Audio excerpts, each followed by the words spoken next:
नमस्कार छात्रों, आज हम हमारी 7वीं कक्षा का पाठ 2 दादी माँ यह पढ़ने वाले हैं। और इस पाठ के जो लेखक है शिव प्रसाद सिंह जी है।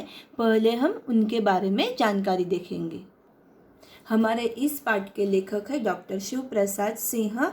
उनका जन्म जो है तो 19 अगस्त 1928 में हुआ था और उनकी मृत्यु जो है 28 सितंबर 2008 में हुई थी। और यह हमारे इस दादी माँ इस पाठ के यह क्या है, लेखक है। इनके द्वारा यह हमारा पाठ लिखा गया है। हिंदी के वह एक प्रसिद्ध साहित्यकार थे।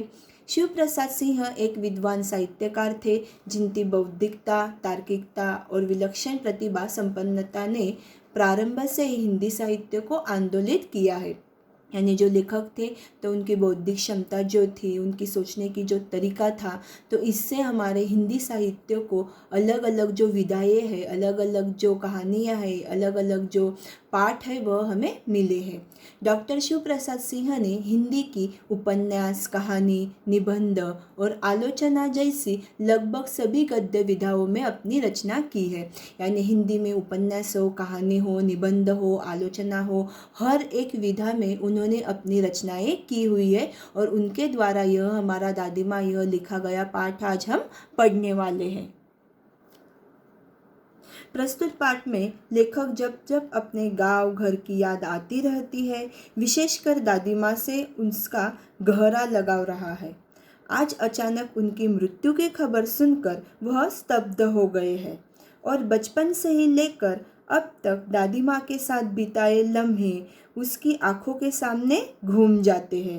यानी जब लेखक छोटे थे तो वह अपने दादी को हर बार मिलते थे, लेकिन जब उनकी दादी की मृत्यु की बात उनको समझ में आती है या उनको जब मालूम होती है तो उनकी दादी की सारी दादी के साथ बिताई हुई जो बातें वह उनको फिर से याद आने लगते।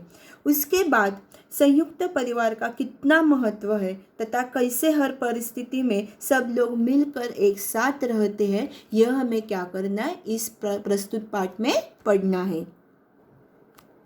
आगे लेखक बता रहे कमजोरी ये है अपनी, पर सच तो यह है कि जरा सी कठिनाई पड़ते, बीसों गर्मी, बरसात और वसंत देखने के बाद भी मेरा मन सदा नहीं तो प्रायः अनमना सा हो जाता है। यानी जो लेखक है तो लेखक कह रहे हैं कि यह मेरे मन की कमजोरी ही है कि मैंने बहुत सारी गर्मी के दिन, बरसात के दिन, वसंत जो है मैंने बहुत सारे देखे, लेकिन मेरा जो मन है सदा नहीं लेकिन प्रायः यानी अब जो है मेरा मन एक प्रकार से अनमना सा हो जाता है। अनमना सा यानी बेचैन या दुखी।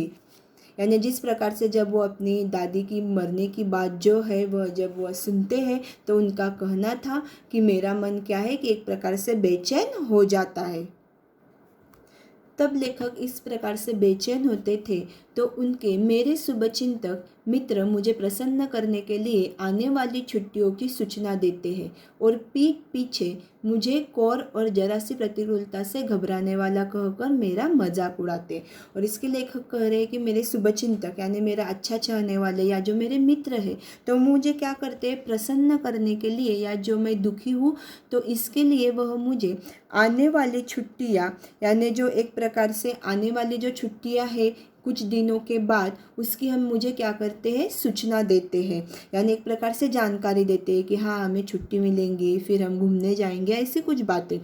और उसी के बाद उनका कहना है कि ऐसा मुझे कहकर वह मेरे पीठ पीछे मेरी जो एक प्रकार से प्रतिकूलता है, प्रतिकूलता यानी एक प्रकार से विपरीत स्थिति जो है तो उस विपरीत स्थिति को घबराने वाला या मेरा मजाक उड़ाते हैं। यानी सामने तो वह लेखक को क्या करते हैं कि एक प्रकार से उनका मन बहलाते, लेकिन बाद में उन्हें कहते हैं कि यह विपरीत स्थिति जब आती है, प्रतिकूल स्थिति जब आती है तो उससे डरने वाला है, ऐसा कहकर उनके पीठ पीछे उनका मजाक उड़ाते थे।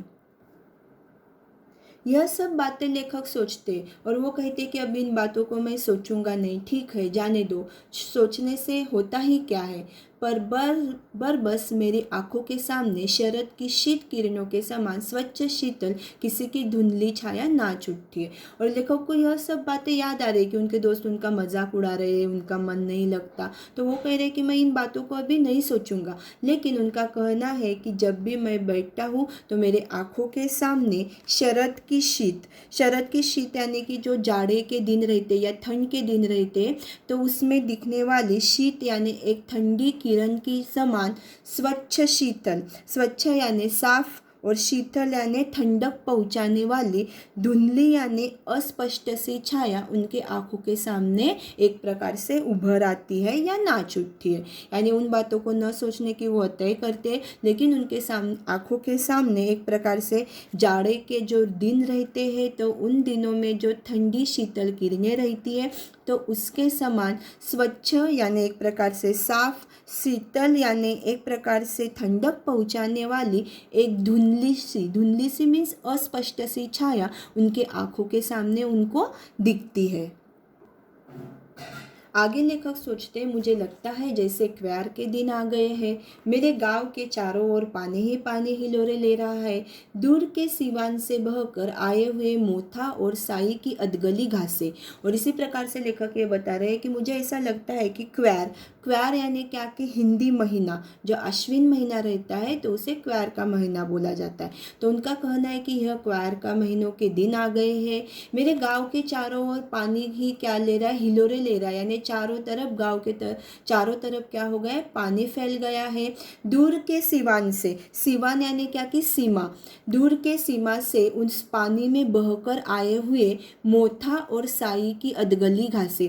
मोथा और साई यानी एक प्रकार से जो घास रहती है, उस घास का यह क्या है, प्रकार रहते। तो उन साई की जो एक प्रकार से अधगली घासें, अधगली यानी क्या कि आधी गीली हुई जो घास है, वह घास क्या हुई है, पानी के साथ बहकर आई हुई है। घेवर और बनप्याज की जड़ें तथा नाना प्रकार की बरसाती घासों के बीच सूरज की गर्मी में खोलते हुए पानी में सड़कर एक विचित्र गंध छोड़ रहे हैं। और इसी प्रकार से जो पानी बहकर आया हुआ है, उस पानी में अलग अलग प्रकार की जो घास है वह बहकर आई है।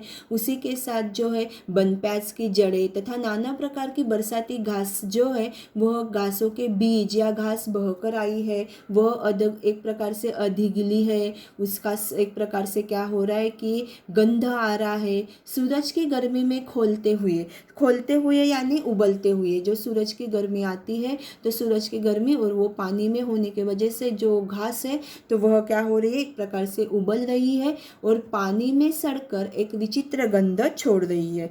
और इस प्रकार से जो घास है जो पानी में बहकर आई है, वह सूरज की गर्मी की वजह से उस पानी में उबल रही है, खोलते यानी उबल रही है, और एक प्रकार से सड़कर विचित्र गंध छोड़ रही है। विचित्र यानी क्या कि अजब, यानी जो हमें अच्छा नहीं लगता ऐसा गंध, और एक प्रकार से गंध यानी महक, यानी ऐसी जो गंध है वह जो घास है वह छोड़ रही है। रास्ते में कीचड़ सूख गया है और गांव के लड़के किनारों पर झाग भरे जलाशयों में धमाके से कूद रहे हैं। अपने अपने मौसम की अपनी अपनी बातें होती है। और उसी के बाद लेखक आगे बता रहे हैं कि इसी के बाद जो एक प्रकार से सड़ी हुई जो घास है उसका एक प्रकार से गंध आ रहा है। उसी के बाद रास्तों में जो कीचड़ था वह कीचड़ पूरी तरीके से सूख गया है, और गांव के लड़के जो थे तो उसी जो पानी था तो उस पानी में वह क्या कर रहे हैं, झाग भरे जलाशयों में धमाके से कूद रहे हैं, नहा रहे हैं।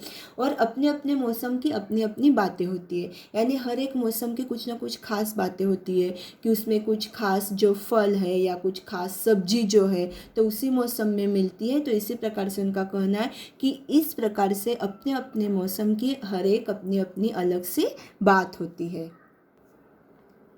आगे लेखक बता रहे, आषाढ़ में आम और जामुन न मिले चिंता नहीं, अगहन में चिवड़ा और गुड़ न मिले दुख नहीं, चैत के दिनों में लाई के साथ गुड़ पीने को न मिले अफसोस नहीं, पर क्वार के दिनों में इस गंधपूर्ण झाग भरे जल में कूदना न हो तो बड़ा बुरा मालूम होता है। यानी इस प्रकार से लेखक बता रहे हैं कि हर एक मौसम या हर एक महीना जो रहता है तो हर एक महीने की क्या रहती है, खास बात रहती है। आषाढ़, आषाढ़ यानी क्या कि एक हिंदी महीना है, तो उसमें जो है खाने को जो चीज़ें मिलती है वो नहीं मिले तो भी चिंता नहीं। अगहन, अगहन यह भी क्या है कि एक हिंदी महीना है। उसी के बाद चैत, चैत यह भी क्या है कि एक हिंदी महीना है।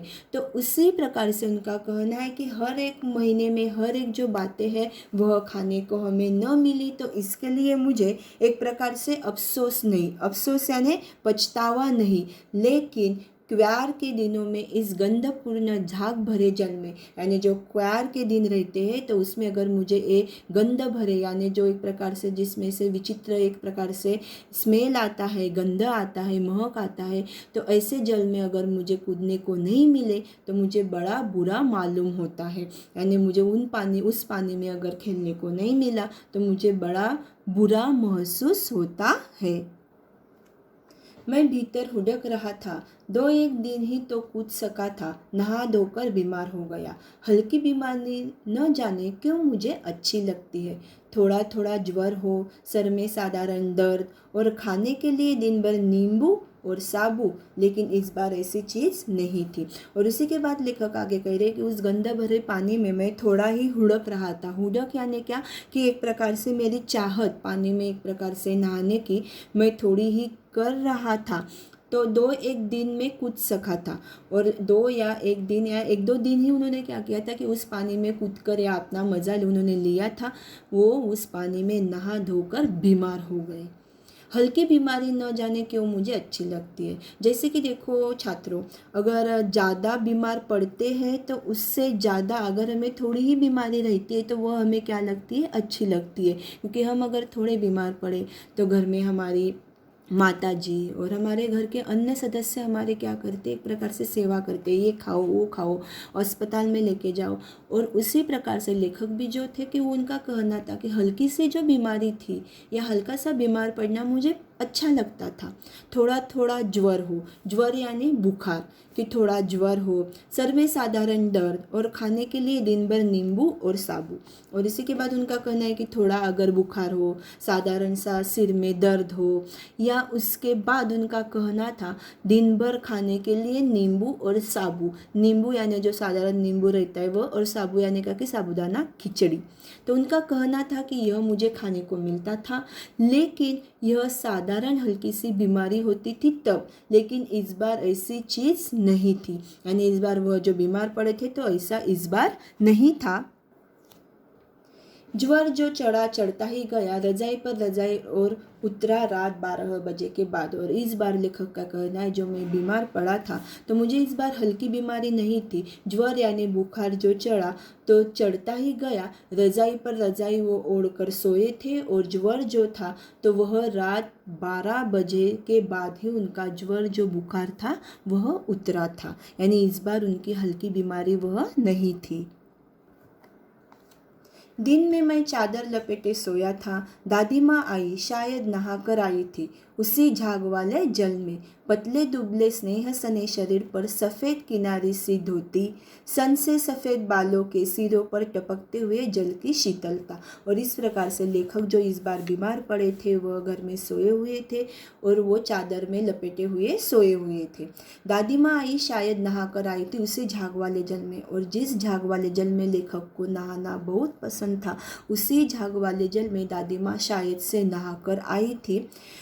पतले दुबले स्नेह सने शरीर पर, और जो दादी माँ थी तो उनका शरीर यानी वो कैसे थे, दुबले पतले थे, और स्नेह सने शरीर पर, स्नेह सने यानी कि एक प्रकार से प्रेम से भरा हुआ उनका जो शरीर था या प्रेम से भरी हुई उनकी माया या प्रेम दिखाई पड़ रहा था। सफ़ेद किनार की धोती, सन से सफ़ेद बाल। और उन्होंने क्या किया था कि सफ़ेद किनार की जो धोती थी, आप देख सकते हैं चित्र में, उस प्रकार से सफ़ेद रंग का जो एक प्रकार से जो साड़ी थी वह उन्होंने डाली हुई थी। और उसी के बाद सन से सफ़ेद बाल, सन से यानी क्या कि एक प्रकार से जूट जैसे, जो जूट रहता है उस जूट जैसे उनके बाल कैसे थे, सफ़ेद थे, और उन सफ़ेद बालों से ही वो नहाकर आए थे, इसलिए सिरों पर टपकते हुए जल की शीतलता, और उनके बालों से क्या हो रहा था, पानी टपक रहा था, और एक प्रकार से वह जल की सिरों पर टपकते हुए जल की शीतलता, शीतलता यानी ठंडक, वह एक प्रकार से जो पानी टपक रहा था तो वह एक प्रकार से मन को ठंडक पहुंचा रहा था। जैसे दादी माँ लेखक के पास आई थी उनको मिलने के लिए, तब जैसे दादी माँ आई, आते ही उन्होंने सर पेट छुए, आंचल की गांठ खोल किसी अदृश्य शक्तिधारी के चबूतरे की मिट्टी मुंह में डाली, माथे पर लगाई, दिन रात चारपाई के पास बैठी रहती, कभी पंखा जलती, कभी जलते हुए हाथ पैर कपड़े से सहलाती, सर पर दालचीनी का लेप करती और 20 बार छू छू कर ज्वर का अनुमान करती। और ऐसे ही दादी माँ लेखक के पास आई, उन्होंने क्या किया कि अपने आंचल से यानी अपने पल्लू के छोर से जो गांठ थी तो उस गांठ को खोलकर उन्होंने किसी अदृश्य शक्तिधारी के चबूतरे की मिट्टी, यानी कोई जगह होगी तो उस जगह मशहूर होगी तो उस जगह से उन्होंने क्या किया था, मिट्टी लाई हुई थी, और वह मिट्टी उन्होंने क्या की, लेखक के थोड़े मुंह में डाली, कुछ माथे पर लगाई, जैसे कि हम अंगारा लगाते हैं उसी प्रकार से। दिन रात चारपाई के पास बैठी रहती, और वह लेखक के पास दिन रात, जब लेखक बीमार थे उनके पास बैठी रहती, कभी पंखा हिलाती, कभी जलते हुए हाथ पैर को कपड़े से सहलाती। यानी जब हमें ज्वर रहता है, बुखार रहता है, तो हम क्या करते हैं कि उन्हें हाथ पैर को कपड़े से यानी गीले कपड़े से एक प्रकार से पोंछते हैं, तो उसी प्रकार से वह क्या करती थी, लेखक के हाथ पैर को सहलाती, सर पर दालचीनी का लेप करती, दालचीनी यानी क्या कि मसाले में एक जो पदार्थ रहता है तो उसका एक प्रकार से मरहम करती, लेप करती और लेखक को लगाती, 20 बार छू छू कर ज्वर का अनुमान करती। और जो दादी माँ थी वह दादी माँ क्या करती कि बार बार लेखक को छू कर ज्वर यानी बुखार का एक प्रकार से अनुमान करती यानी अंदाज़ा लगाती थी कि बुखार उतरा कि नहीं या अभी भी उतना ही बुखार है, हांडी में पानी आया कि नहीं, उसे पीपल की छाल से झोंका कि नहीं, खिचड़ी में मूंग की दाल एकदम मिल तो गई है, कोई बीमार के घर में सीधी बाहर से आकर तो नहीं चला गया, आदि लाखों प्रश्न पूछ पूछ कर घर वालों को परेशान कर देती। और जो दादी माँ थी तो दादी माँ क्या करती थी कि एक प्रकार से जो बीमार रहता था तो उस बीमार के यहाँ पर जाकर उनके घर वाले को अलग अलग प्रकार से प्रश्न पूछती थी। हांडी में पानी आया कि नहीं, हांडी यानी क्या कि मिट्टी का जो बर्तन होता है तो उसमें पानी कोई भरकर लाया है कि नहीं, पीपल की छाल उसमें छोकी कि नहीं, खिचड़ी जो है तो मूंग की दाल उसमें अच्छी तरह से घुल मिल गई है कि नहीं, और बाहर से अगर कोई अनजान व्यक्ति आया है तो वो सीधा बीमार के घर अंदर तो नहीं चला गया, या बाहर से कोई आकर उसे मिल तो नहीं गया, यानी एक प्रकार से जो बीमारी है वह बाहर से भी आकर हमें लग सकती है। तो ऐसे लाखों जो प्रश्न है वह लाखों प्रश्न दादी माँ क्या करती थी, जो बीमार व्यक्ति था उस घर वालों को उसके घर वालों को पूछती थी। इस प्रकार से हमने देखा कि जो दादी माँ थी वह किस प्रकार से बीमार व्यक्ति को देखती थी, उसके घर वालों से उसकी पूछताछ करती थी, उसी के बाद जो बीमार है तो उसे अलग अलग प्रकार से दवाइयाँ देती थी, और यह सब बातें लेखक को क्या कर रही है, दादी की याद आ रही है। अब इसके आगे का पाठ हम हमारे दूसरे वीडियो में देखेंगे। धन्यवाद।